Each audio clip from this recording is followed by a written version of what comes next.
ben salut les costauds, c'est encore Mister Méloche. Alors aujourd'hui on se retrouve pour un petit essai, encore une fois. Alors aujourd'hui c'est un peu particulier, on essaye plusieurs motos en même temps. Ouais c'est bon, j'ai le temps de passer. On essaye plusieurs motos en même temps. Donc on est à 3 motards. Il y a un pote à nous du coup, Swiffer, qui essaye du coup la MT-09 pour se faire un petit avis. Donc nous en attendant on a décidé de suivre, mais avec une petite MT-07 histoire de compléter la gamme. Ça va nous permettre du coup d'avoir fait MT-10, MT-9, MT-7. Voilà quoi, on sera bien. Donc encore une fois, je le répète, on est juste là pour vous donner nos avis à chaud sur les motos. On n'est pas là pour expliquer vraiment dans les caractéristiques techniques exactement comment ça se déroule. Donc du coup je commence sur la moto à Miloche. Encore une fois, comme ça on se l'échange à mi-parcours. Ça nous fait une bonne demi-heure chacun, c'est suffisant pour savoir. Alors on essaye le MT-07 sachant qu'il est bridé, donc en permis à 2. On n'est pas soumis au bridage, mais malheureusement le concessionnaire avait que ça à nous proposer. Et donc comme on voulait à tout prix vraiment essayer le 07, on a dû prendre ce qu'il y avait. Voilà. Encore une fois les caractéristiques techniques, je ferai comme dans l'autre vidéo. C'est à voir que je vous les mettrai dans la description, je vous mettrai le prix, je vous mettrai la puissance, voilà tout ce qu'il faut savoir d'important. La MT-07 est quand même assez réputée. On veut vraiment voir ce que ça vaut par rapport à ce qui est dit. Donc voilà, c'est surtout notre petit ressenti comme d'habitude. Voilà, échappement d'origine, il y a toujours cette, comme d'habitude, super plaque des familles avec la super bavette. C'est vraiment, putain, c'est vraiment dégueulasse. Non, s'il vous plaît, je vous jure que je peux pas. Je vous jure que je ne peux pas. Moi non plus. Je suis pas venue ici pour souffrir, ok? Je sais pas comment les constructeurs font pour pondre des trucs comme ça. Bon, c'est les normes. Avec un petit support court, on va dire que ça arrange la chose. Et puis le fameux Accra normalement qui est posé par quasiment tous les possesseurs, ou toutes celles que j'ai pu voir en tout cas. Voilà à quoi on ressemble. Petit coloris noir mat. Yo. Malheureusement soumis au bridage à 2. Donc 47,5 chevaux. Je sais pas quel type de bride c'est. Est-ce que c'est une bride électronique ou mécanique? Je pense que c'est un truc à l'accélérateur ou au niveau de l'injection, comme sur la plupart des motos modernes.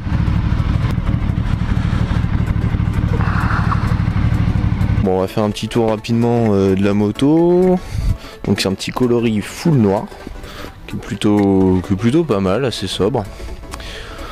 Donc comme je disais tout à l'heure, la moto elle est bridée en permis A2, donc 47,5 chevaux. Donc dessus on est sur vraiment du très très basique, hein. On est sur une boîte 6 classique, embrayage à câble. On est, vous voyez, sur du bras oscillant arrière, tout simple, tout bête. La petite selle pour le conducteur et la selle passager où c'est un peu finition un peu plus rustique, on va dire. Toujours cette super plaque comme on disait, super bavette. La petite sortie sur le côté là qui est vraiment sympa. Alors bon, c'est la sortie d'origine avec une sortie Accra ou quoi, ça devrait être un peu mieux. Au niveau des freins, on est sur à l'arrière Nissin, à l'avant aussi également. Donc c'est du Nissin à l'arrière, donc simple piston, pas de durite Avia. Donc comment vous dire que je pense que le freinage il est un peu léger. Les pneus d'origine, on est sur du Bridgestone. À l'avant, donc double disque. Bon, par contre la taille des disques, c'est pas très très grand. Bon, après la machine est relativement légère, relativement petite.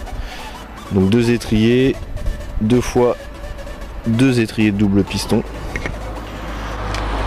Là vous voyez, là c'est là où c'est un peu plus moche quoi. Le devant là, ils auraient pu mettre un truc, vous savez, pour cacher ou pour voilà, mais là c'est vraiment pas beau quoi. Alors avec une bulle ça résoudrait peut-être le problème, mais bon. Le compteur est plutôt sympa. Je pense qu'il est assez complet. Déjà petit allumage propre.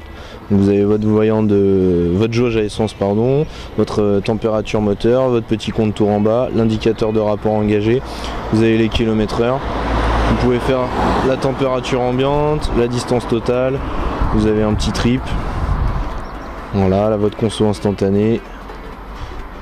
Donc c'est plutôt complet avec tout votre petite panoplie de voyants. Ici on a donc la commande du warning. Et oui les gars, les warnings ils sont présents. Ça c'est plutôt pas mal. Il n'y en a pas beaucoup des motos qui ont les warnings. Toutes vos commandes de feu, etc. Et là le petit démarreur. Donc avec le coupe-circuit. Là coupe-circuit. Le circuit est enlevé. On voit bien. Et là du coup démarrage.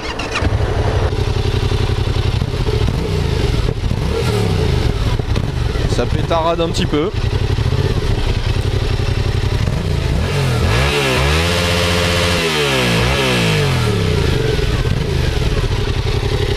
Par contre avec la crash je pense que ça doit être carrément mieux. Et là vous coupez. Voilà pour cette MT-07 en bridé. Bon c'est de la merde, c'est de la merde, c'est de la merde, c'est de la merde.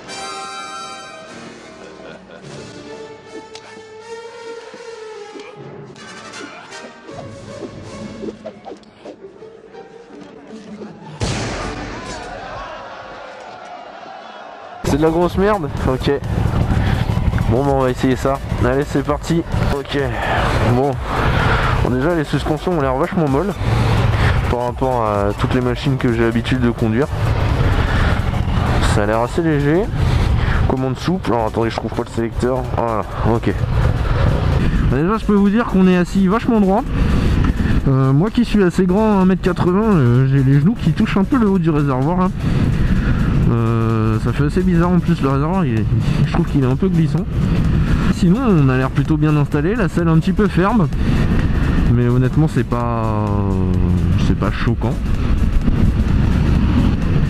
Alors dessus normalement il n'y a pas de cartographie réglable, vous avez juste du coup un seul mode et unique hein, voilà. Et vous avez néanmoins un mode, un petit logo éco, donc qui vous indique à mon avis quand vous êtes dans les plages parfaites pour économiser du carburant. Vous voyez là je suis bien en troisième à 40, 50, c'est parfait. Si j'ouvre un petit peu, hop l'éco s'en va, ça veut dire que je suis pas dans les bonnes plages de régime. Alors qu'est-ce qu'on peut rajouter d'autre?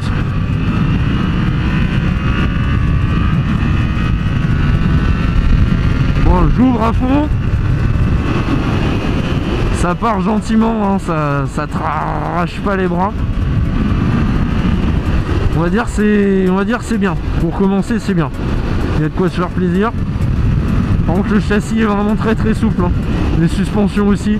Je pense qu'il y a vraiment besoin d'un bon réglage pour quand on sera en full à mon avis il faut vraiment un bon réglage.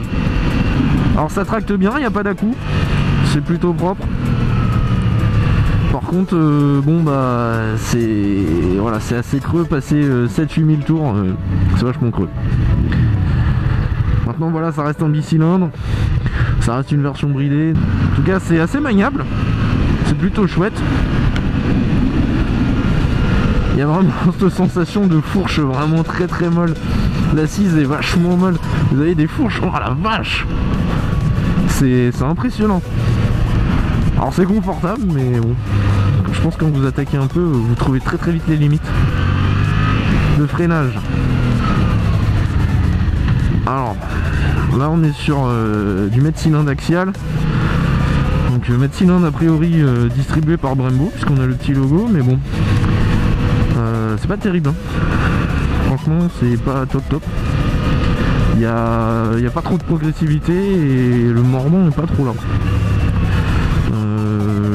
Le frein arrière on va tester. Bon, le frein arrière fait office vraiment de ralentisseur comme c'est son but, mais bon il est pas, ouais, pareil, pas trop de mordant. Donc on peut mieux faire. Bon après sinon quand vous roulez, bah, on va dire un peu plus de manière conventionnelle. Malgré que ça soit un bicylindre, ça reste très doux. Ça reste vachement doux, vous pouvez la conduire sur un filet de gaz, vous voyez je suis en deuxième à 3000 tours. Bon, si vous ouvrez ça met un petit à-coup franchement, mais c'est pas inconduisible comme les anciens bicylindres où ça broutait de partout. Là vous ouvrez, ça part gentil, voilà. Donc ça c'est pas mal. Comparé aux 4 cylindres, bah, forcément vu que vous serez bridé, bah, vous sentirez moins la différence. Oh la fourche, putain, ça me... Je suis choqué par cette fourche. En plus je trouve qu'elle, je sais pas, ressort pas exactement elle renvoie pas trop d'informations. Laisser tout faire, comme certains le disent dans la pensée libérale pure et simple, non. Il faut accepter le changement.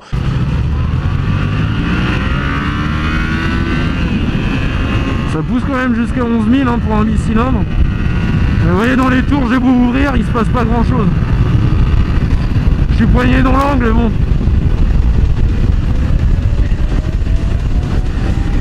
En virage, comment ça se comporte?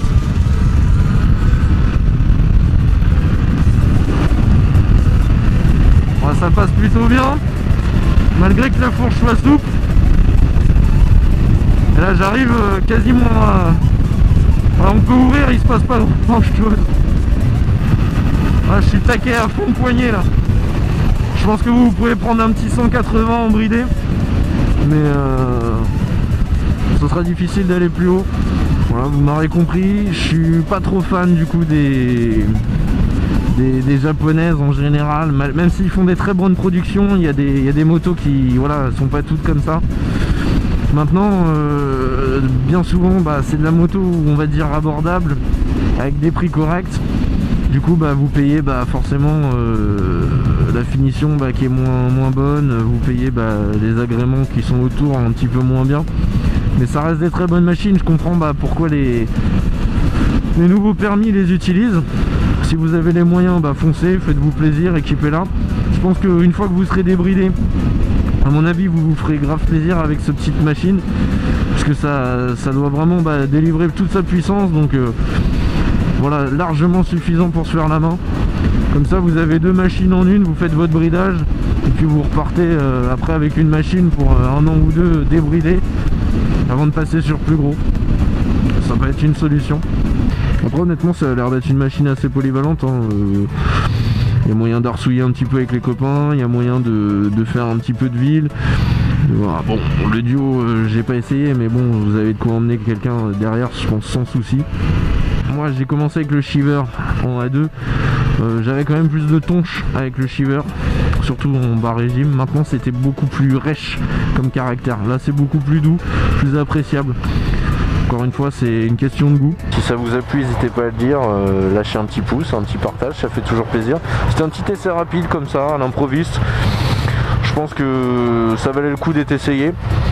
Voilà, si je vous dis plus d'infos dans la description, n'hésitez pas dans les commentaires à venir me voir pour en discuter, pour donner vos ressentis aussi, parce que bon, je suis pas journaliste, hein, je connais pas tout. Et puis il me reste plus qu'à vous dire à bientôt pour un prochain essai encore une fois. Allez, salut les costauds, on se voit une prochaine, ciao.